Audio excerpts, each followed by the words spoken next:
Isaías revela o Cristo. Ao tentar entender o Cristo, é necessário conhecer sua função e o significado do tipo de vida que é vivida quando o Cristo é realizado. Mais do que qualquer outro profeta hebreu, Isaías captou a visão do Cristo, e do começo ao fim, o livro de Isaías está repleto de sabedoria concernente ao Cristo.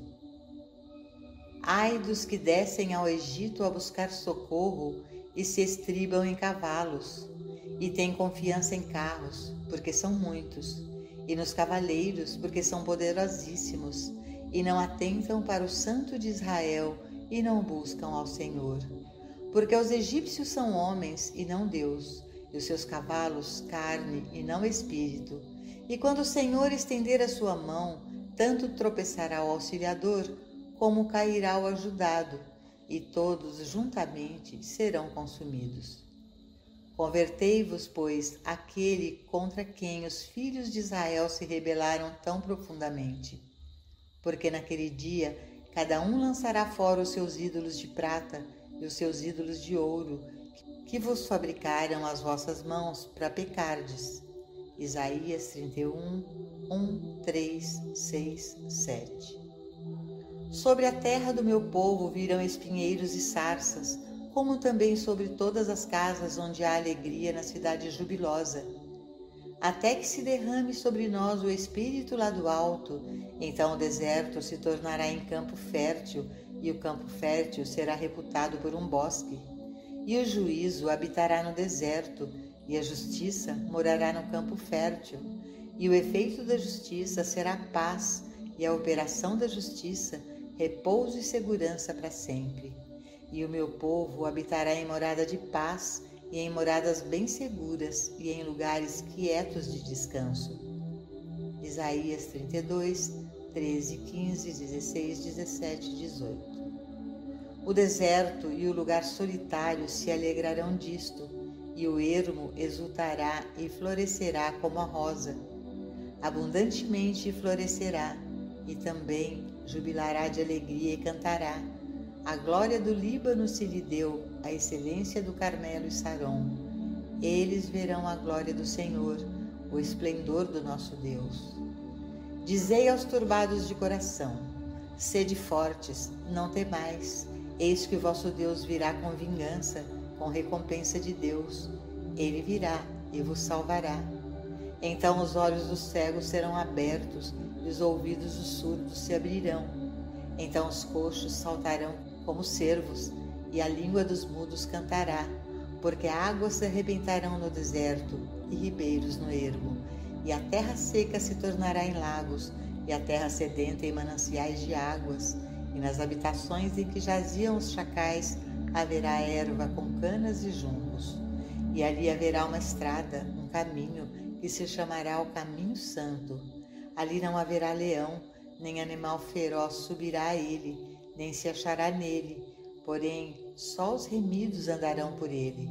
E os resgatados do Senhor voltarão, e virão a Sião com júbilo, e alegria eterna haverá sobre suas cabeças. Gozo e alegria alcançarão, e deles fugirá a tristeza e o gemido. Isaías 32, 1, 2, 4 a 10. Aqui, nesses poucos versos, é contada toda a função, natureza e propósito do Cristo.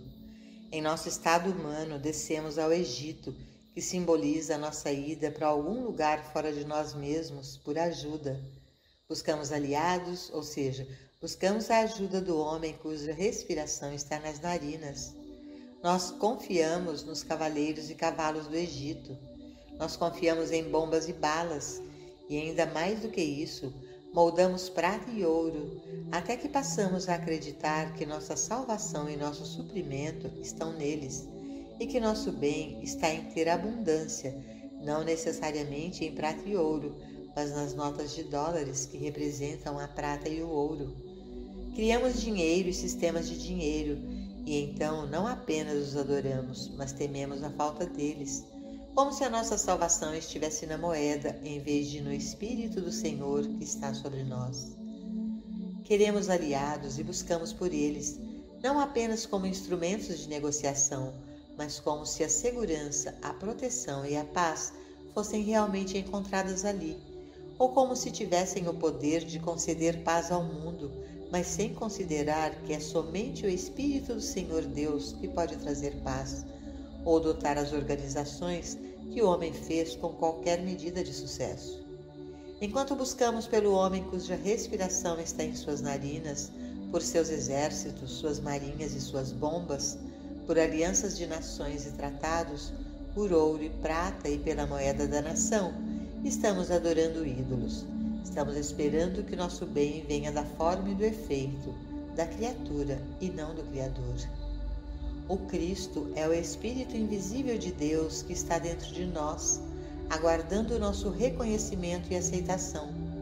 Quando buscamos este Espírito de Deus dentro de nós, estamos buscando a fonte, a substância, a lei e a atividade do nosso bem. A receptividade ao Cristo é maior no tempo de necessidade. Assim, quando temos uma abundância de prata e ouro, somos bem supridos de aliados, temos arquivos cheios de tratados de um tipo ou de outro, e por dependermos deles, não somos receptivos ou responsivos ao Cristo, ao Espírito de Deus que foi plantado dentro de cada um de nós no princípio, quando fomos feitos à imagem e semelhança de Deus e que é parte do nosso próprio ser. A consciência que está preocupada com seus negócios, seus prazeres e seu conforto nunca tem tempo ou lugar para uma receptividade ao Cristo. Frequentemente, é somente quando estamos deprimidos, desencorajados e desanimados de espírito, esgotados nas finanças, pobres de saúde e fracos na moral, que finalmente começamos a dar lugar ao Cristo. O Cristo, portanto, na realidade, nasce em um estábulo, isto é, na parte mais baixa de nossa consciência, e é aí que temos de começar nossa busca e continuar, até que o menor vislumbre da realidade espiritual nos seja dado. É nesse ponto que geralmente cometemos um erro.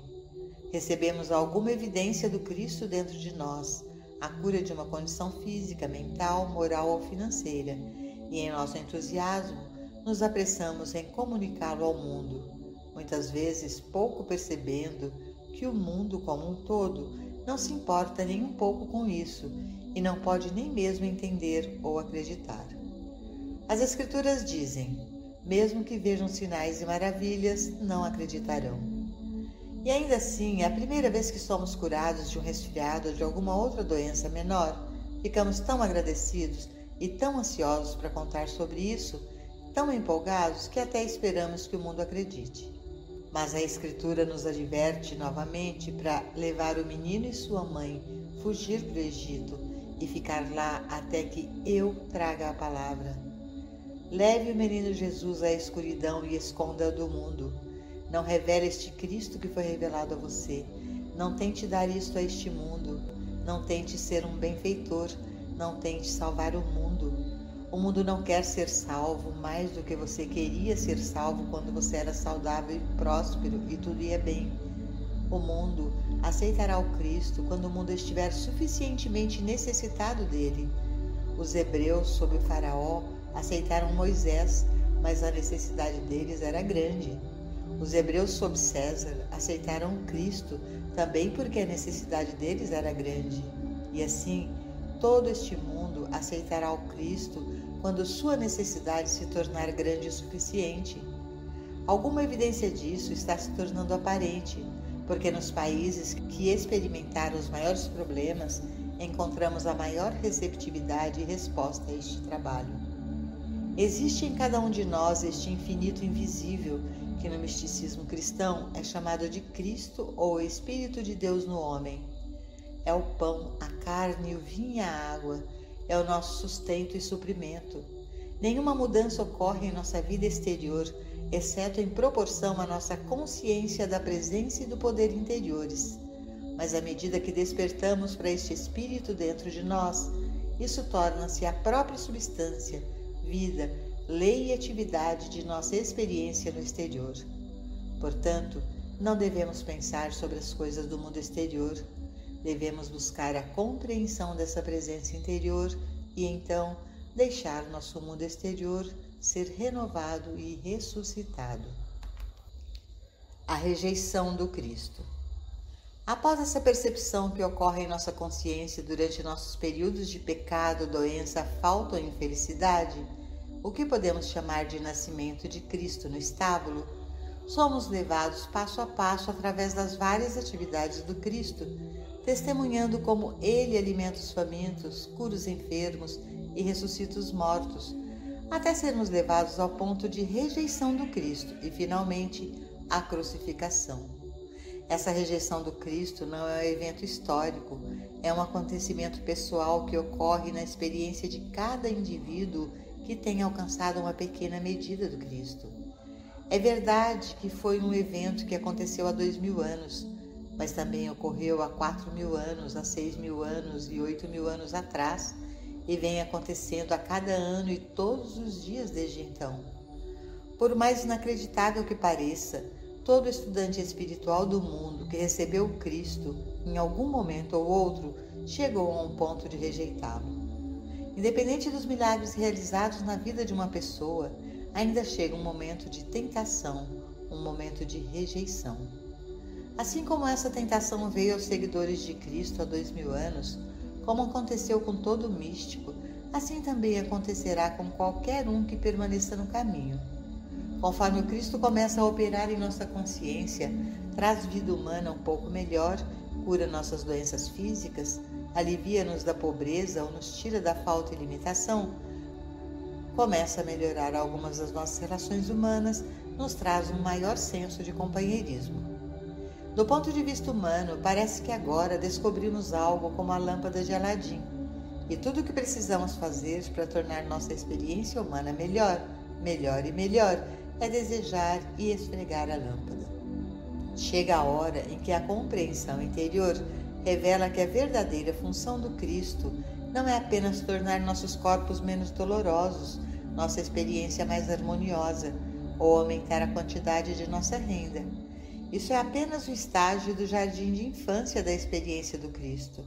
Pouco a pouco, começamos a aprender algo sobre o que Jesus quis dizer quando disse que seus seguidores devem deixar tudo por sua causa. A menos que comecemos a desistir da fé, da confiança e da esperança no mundo exterior, a menos que cheguemos ao lugar de renunciar ao que o Mestre chamou este mundo, mesmo um mundo bom, não poderemos entrar no reino espiritual. Meu reino não é deste mundo, e mesmo que esse mundo se torne saudável, rico ou pacífico, ainda há outro lugar para nós. É meu reino, e é um mundo composto de padrões totalmente diferentes, até mesmo daqueles melhores padrões humanos. Isso nos leva a essa passagem desconcertante na Escritura, onde Jesus reconhece que João Batista é um homem santo. Entre os que são nascidos de mulheres, não surgiu nenhum maior do que João Batista. Não obstante, aquele que é o menor no reino dos céus ainda é maior do que ele. Ali estava o maior e mais justo profeta hebreu, e, no entanto, o menor dos que haviam entrado no reino dos céus estava na frente dele. Quando alcançamos um senso de justiça e estamos vivendo sob a lei, obedecendo aos 10 mandamentos, e estamos começando a experimentar uma humanidade saudável e harmoniosa, achamos que chegamos, mas nem sequer nos aproximamos do mínimo daqueles que atingiram a consciência espiritual. Quando nos defrontamos com a necessidade de abandonar a ideia de apenas melhorar nossa humanidade, de esquecer por enquanto se estamos desfrutando de boa humanidade ou chafurdando em péssimo estado humano, de estarmos despreocupados, se momentaneamente temos ou não temos problemas, em vez disso, irmos direto ao centro para buscar não o que devemos comer ou beber, mas o reino de Deus e sua justiça, chegamos ao ponto da decisão. Aqueles de nós que não estão dispostos a abandonar nossos modos humanos, voltam-se para nossa condição humana, nossa saúde humana e nosso bem humano, e o Cristo é rejeitado e crucificado, deixado e esquecido. Porque tentamos continuar demonstrando meramente o bem humano, muitas vezes chegamos ao ponto da rejeição ou crucificação do Cristo dentro de nós. Mas quase simultaneamente com essa tentação, vem a oportunidade de experimentar a ressurreição. Esta oportunidade surge porque percebemos que agora que alcançamos a saúde, o suprimento, o companheirismo e todo o bem humano, permanece um vazio dentro de nós. Há uma falta, algo está faltando. Então é que o Cristo é ressuscitado dentro de nós, levantado do túmulo do esquecimento ou da rejeição em que nós o lançamos, e mais uma vez ele ganha vida em nós, para nos mostrar que a ascensão está logo adiante. Nesta forma ressuscitada, testemunhamos a plena atividade do Cristo. Vemos que o Espírito de Cristo dentro de nós anda através de portas fechadas e através de paredes. Não é morto por balas, bombas ou facas. Nunca é destruído e, independentemente das circunstâncias humanas que nos cercam, em 3 dias, a qualquer momento, o Cristo pode levantar toda a nossa experiência e elevá-la a uma forma ressuscitada, que pode produzir carne e beber espiritualmente, que pode provar que não é formado de matéria ou limitado por condições materiais e crenças materiais, que está acima das limitações do sentido humano, do senso pessoal, e que tem uma vida espiritual que é automantida e autossustentada. É verdade que ainda estamos deste mundo, mas não somos mais dele. Nós participamos de seu bem, mas não na medida em que fazíamos antes, mas sim através deste Espírito ressuscitado que agora domina completamente nossas vidas e culmina na experiência descrita por Paulo. Vivo, não mais eu, mas Cristo vive em mim. Exteriormente somos carne e sangue, e exteriormente desempenhamos as mesmas funções em nossos negócios, profissão ou qualquer que seja o nosso trabalho, mas tudo está acontecendo por causa de uma atividade interior, um espírito interior, por meio do qual toda a nossa vida humana floresce. Quase todo aquele que alcança o Cristo, alcança-o, antes de mais nada, no seu estado de espírito mais deprimido ou degradado. E como ele se prova em sua experiência e lhe restaura os anos perdidos dos gafanhotos e lhe provê saúde e provisão, leva-o àquele ponto de realização onde ele sabe que não é suficiente para o Espírito de Deus lhe dar alojamento e 3 refeições por dia. Ele deve ir mais fundo e abandonar até mesmo o bem humano, mas é neste ponto que o Cristo é rejeitado. Uma rejeição geralmente tomando a forma de adiamento, adiando aquele dia para que o bem humano possa ser desfrutado um pouco mais. Sim, ele se garante que ele virá a Cristo em breve, muito em breve. Ele entrará em profunda meditação e viverá através do Espírito exclusivamente. Não agora, mas logo. Então, em meio a essa hesitação e tentativa de adiamento, vem um período de esterilidade em que ele pode ter uma abundância de todo o bem que existe na terra, mas apesar de tudo isso, ainda há uma incompletude, uma falta de cumprimento. Esse período de esterilidade é seguido por uma aceitação da ressurreição em uma completa e plena disposição para deixar o Cristo conduzi-lo à experiência real da vida de Cristo. A vida de Cristo na Terra é uma vida muito diferente de apenas um modo de vida humano feliz. Existem diferentes padrões para essa vida, diferentes modos e meios de expressão. Não há mais uma busca por eu ou meu, mas sim uma liberação de todo o sentido pessoal.